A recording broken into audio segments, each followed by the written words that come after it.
함께 나누실 말씀은 출애굽기 39장 22절부터 31절까지 말씀입니다. 한 절씩 교독하겠습니다. 그들은 에봇 안에 받쳐 입는 겉옷을 모두 청색으로 짜서 만들었습니다. 그 옷의 중앙에는 머리 들어갈 구멍을 냈고 구멍 둘레에는 깃 같은 것을 대 찢어지지 않게 했습니다. 또 옷의 밑단에는 청색실, 자주색실, 홍색실과 고운 배실과 석류를 둘러 달고 또 순금으로 된 종을 만들어 밑단의 석류 사이사이에 달았습니다. 곧 겉옷 밑단을 빙 둘러가며 금방울 하나, 석류 하나, 금방울 하나, 석류 하나를 교대로 달아 제사장 일을 할 때 입게 한 것입니다. 여호와께서 모세에게 명령하신 그대로였습니다. 그들은 아론과 그의 아들들이 입을 고운 배실로 속옷을 짜서 만들고 고운 배실로 관과 두건과 속바지도 짜서 만들었습니다. 또 고운 배실, 청색실, 자주색실, 홍색실로 수를 놓아 띠를 만들었습니다. 여호와께서 모세에게 말씀하신 그대로였습니다. 또 순금으로 거룩한 패를 만들고 그 위에 인장을 새기듯 여호와께 거룩이라고 새겼습니다. 그리고 패에 청색끈을 달아 관에 고정시켰습니다. 여호와께서 모세에게 명령하신 그대로였습니다. 아멘. 오늘도 이 새벽 하나님 앞에 나오신 여러분 모두를 주님의 이름으로 축복합니다. 제사장의 옷에 대한 나머지 기록들이 오늘 말씀에 기록되어져 있습니다. 특별히 대제사장과 또 제사장의 옷은 차이가 있는 것을 봅니다. 사진을 한번 보여주시겠습니까? 사진 첫 번째 사진을 한번 띄워주시면 감사하겠습니다. 예, 물론 이 대제사장 옷이 약간 좀 다르게 표현되어 있지만 어쨌든 이렇게 제사장과 대제사장의 옷이 조금 달라요. 왼쪽에 있는 하얀색 옷을 입고 있는 것이 이제 일반적인 제사장, 성소 안에서 성막 안에서 섬기는 제사장의 모습이고 이 오른쪽에 있는 모습이 대제사장의 모습입니다. 그러니까 우리가 어제부터 계속 보는 어 그러니까 이 하얀색 옷, 속옷까지 입는 것은 같은데 겉에 있는 이 푸른색의 겉옷과 그리고 그 위에 있는 에봇과 그리고 이 가슴패까지 있고 그리고 머리에 쓰는 그 관도 약간 관을 또 쓰고 있죠, 이 대제사장은. 그리고 그 이마에 여호와께 거룩이라는 금패를 달고 있는. 그래서 우리가 지금 보고 있는 이 말씀은 대제사장의 옷의 모습이고 또 이 제사장의 옷의 모습은 다른 것이죠. 그러니까 이 하얀색 속옷까지는 같이 입는 것이고 이 겉에 있는 것과 또 관과 이 머리에 두르는 이 금패가 다른 것입니다. 우리는 지금 계속해서 이 대제사장의 옷을 보고 있습니다. 네, 사진 이제 내려주셔도 되겠습니다. 그래서 이 푸른 겉옷 그리고 그리고 에봇띠, 가슴패 이와 같은 것은 대제사장만 입게 되는 옷이에요. 대제사장의 옷이 남다른 것은 이 대제사장만이 1년에 한 번, 즉 대속죄일이죠. 그때에 지성소에 들어가게 되기 때문에 대제사장의 옷이 남다른 것입니다. 25절, 26절 말씀을 보시면 또 순금으로 된 종을 만들어 밑단의 석류 사이사이에 달았습니다. 곧 겉옷 밑단을 빙 돌아가며 금방울 하나, 석류 하나, 금방울 하나, 석류 하나를 교대로 달아 제사장 일을 할 때 입게 한 것입니다. 모세에게 명령하신 그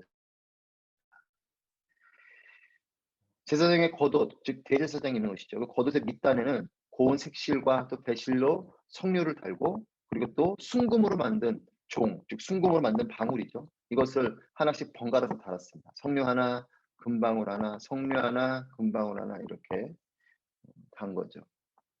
순금으로 만든 거룩한 종, 즉 이 순금으로 만든 방울은 이 순금은 순결함을 의미하죠. 그리고 또 가치로운 것을 의미합니다. 무엇보다 이 방울을 다는 이유는 지성소 안에 있는 대제사장의 생사를 확인하기 위한 것입니다. 움직일 때는 방울 소리가 나는 거죠. 하지만 방울 소리가 안 나면 대제사장이 그 지성소 안에서 죽음을 맞이한 거예요. 지성소는 거룩한 곳입니다. 하나님의 임재가 있는 곳이기 때문에 그곳에서 그곳에 죄가 있거나 또 거룩에 방해가 되면 그 자리에서 바로 죽게 되는 겁니다. 하나님의 거룩은 이와 같이 크고 무거운 것이에요. 우리가 예수님의 피 흘리심으로 구원을 받았고 그 십자가의 구속을 믿기만 하면 구원을 주시는 크신 은혜죠. 사실 이 죄 사함을 주시는 놀라운 은혜인데 이 은혜로움 때문에 죄의 무서움 또 하나님의 거룩의 무게를 잘 인지하지 못할 때도 있는 것을 보게 됩니다.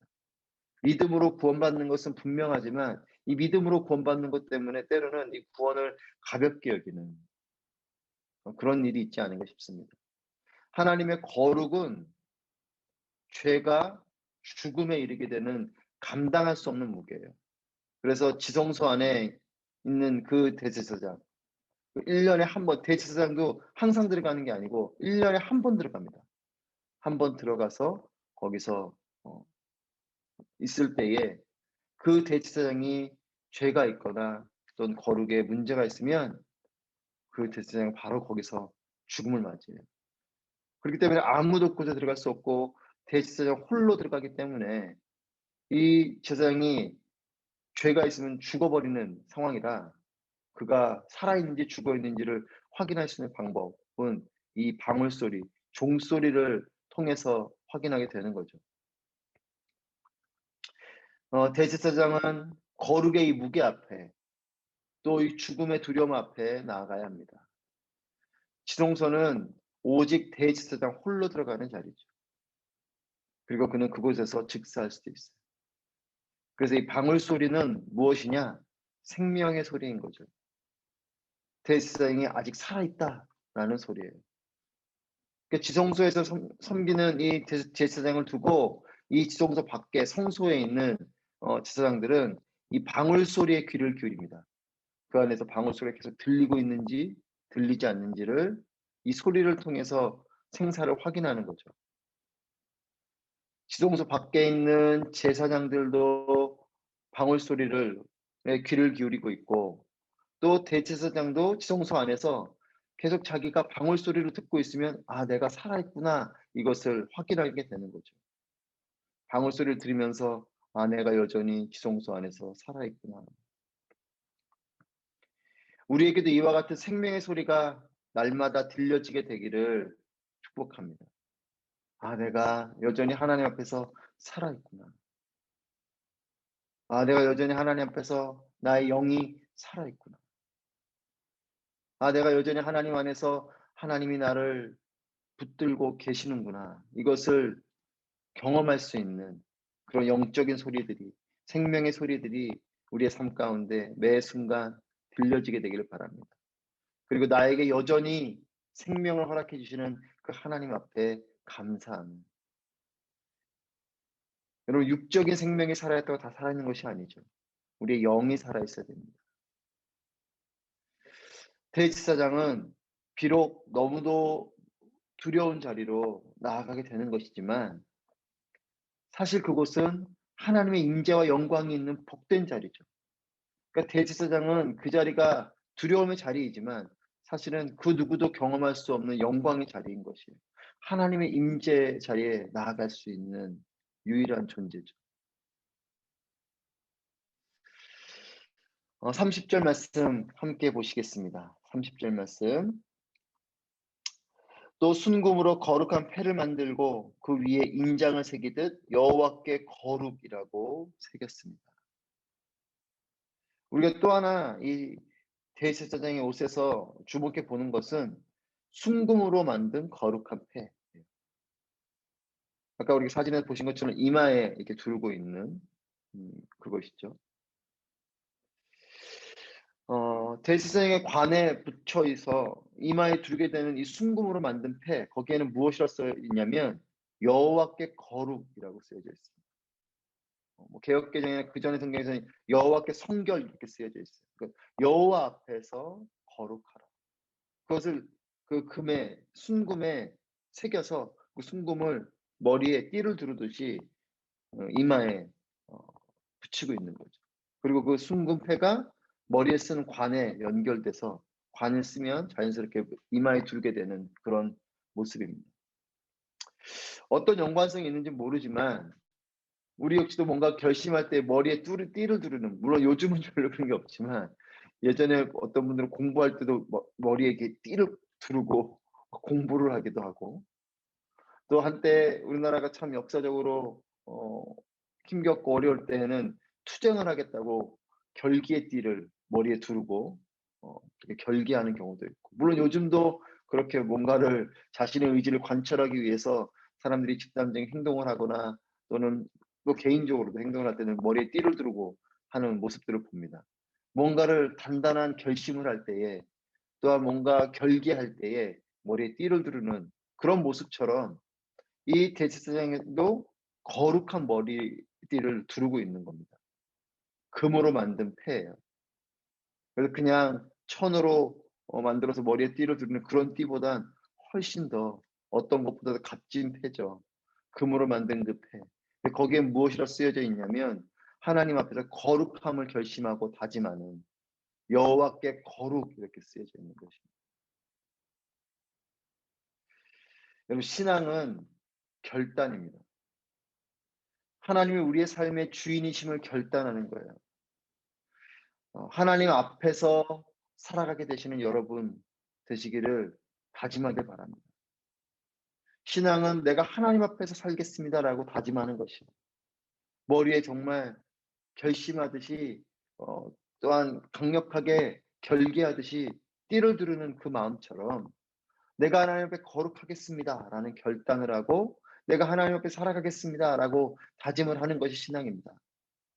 저는 여러분 모두가 하나님 앞으로 거룩하게 나아가기를 결단하는 그런 삶이시기를 축복합니다. 또한 이러한 다짐으로 하나님께 예배 드리게 되시기를, 또 그렇게 예배 드리기를 결단하는 것, 이것이 신앙인 것임을 다시 한 번 더 기억하고, 또한 그 결단이 우리 가운데도 있기를 바랍니다. 내일 이제 저희는 금요 주일 예배 드리기 때문에 주일 예배로 나아가는데, 여러분, 결단하고 예배 드리는 사람과 기분과 상황에 따라 결단 없이 예배드리는 사람은 달라요.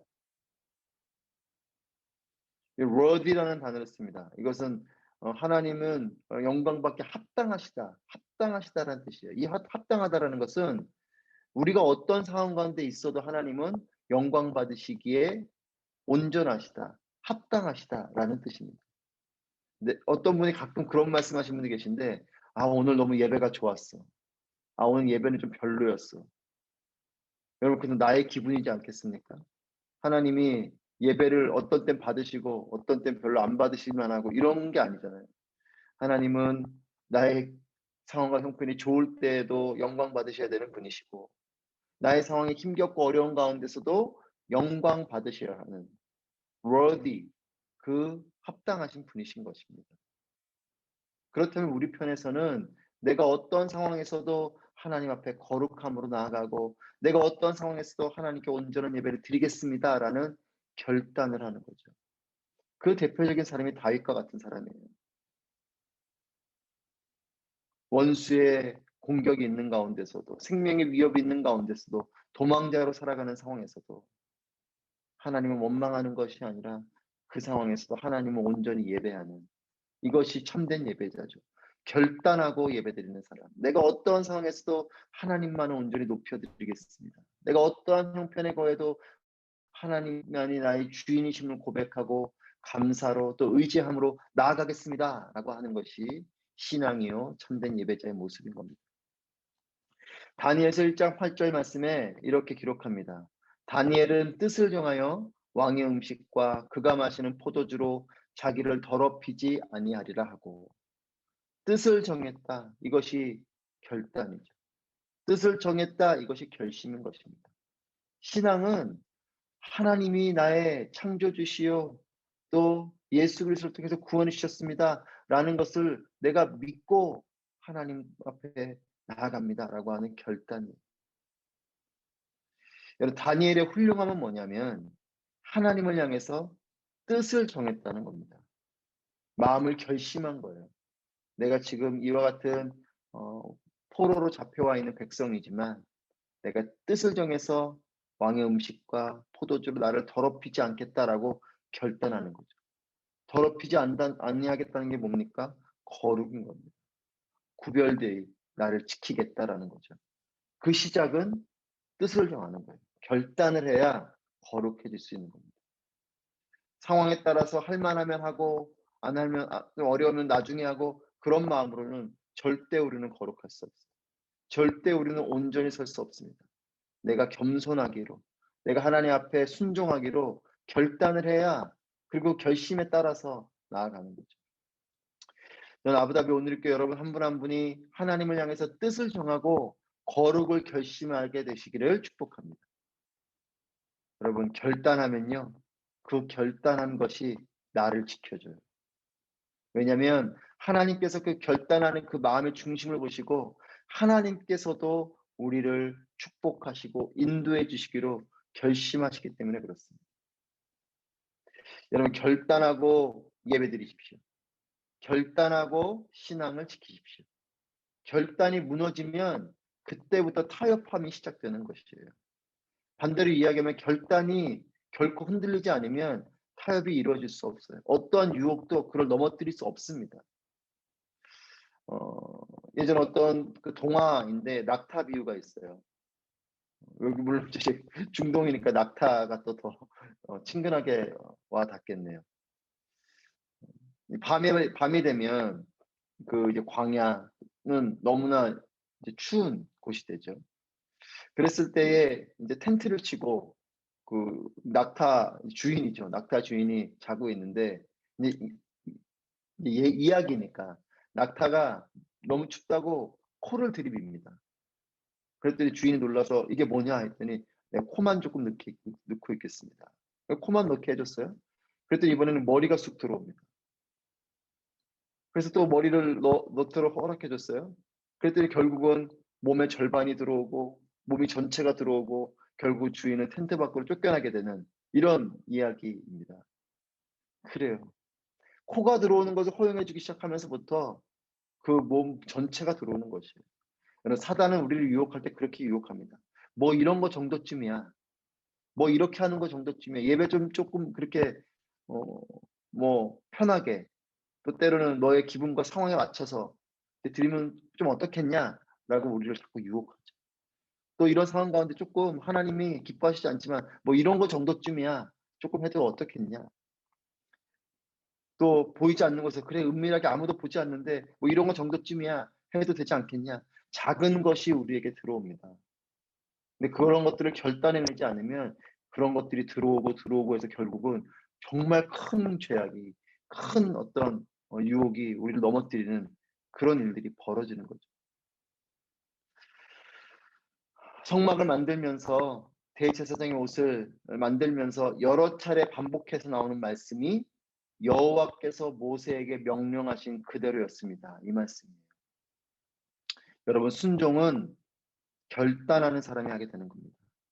여호와께서 명령하신 그대로 했습니다. 이것은 온전한 순종을 했다는 것인데 이 순종도 결단해야 하는 겁니다.